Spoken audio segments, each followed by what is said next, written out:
It is time for another Fan Facts the Ride with yours truly, the Coaster Fanatic. This roller coaster will be featured is Shockwave. Shockwave will be closing on August 9th, so I thought I would be doing a Fan Facts the Ride for Shockwave. So, Shockwave opened 1986 and was manufactured by Togo. It is called a stand-up roller coaster. Track layout is customized. This roller coaster has a height of 95 feet with a drop of 85 feet. Its maximum speed is 50 miles per hour and reaches a total length of 2,231 feet of track. There's only one inversion on this ride, and that is a vertical loop. The maximum duration is exactly 2 minutes, and there are a total of 2 trains on this ride. The 2 trains have 6 cars each train. Riders are arranged 2 across in 2 rows for a total of 24 riders per train. So, what are my overall thoughts about Shockwave? Shockwave is okay.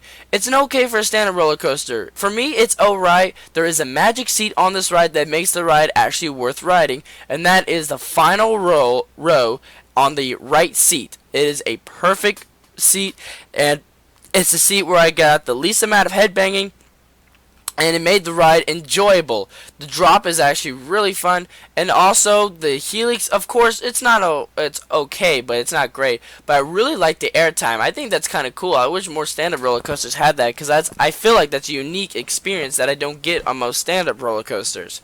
And what I do have to say is what I like about this more than the B&M stand-ups is the bicycle seat. This is just your standard bicycle seat, which doesn't really hurt as much as the curved up B&M bicycle seat. I found that I was more comfortable with the restraints on this ride than the B&M restraints, and I might be weirder. I must have this weird thing for Togos. I don't know. All I know is that I felt more comfortable on this ride than some of the B&M stand-up roller coasters.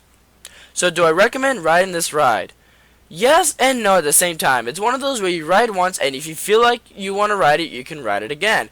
It's only for those who really like stand-up roller coasters or tolerate them, because it's okay but not a fantastic, because it is a stand-up roller coaster, and it is the oldest stand-up coaster currently operating right now.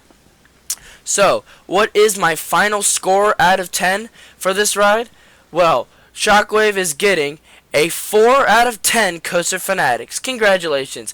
And that's okay for a standard roller coaster. It's not great and it's not terrible for me. I've ridden worse stand-up roller coasters that have definitely given my legs jellier rides and have really gotten my head a couple of headbanging sometimes. But this one was okay. Of course, the magic seat will really make the ride very fun. And I know a lot of people that are fans of this ride will truly miss the Shockwave at King's Dominion. Once again, it'll be closing August 9th, and overall, it's just an okay ride. Of course, the color scheme is cool and everything. Thank you all for watching, and as always, keep coasting, roller coaster fanatics.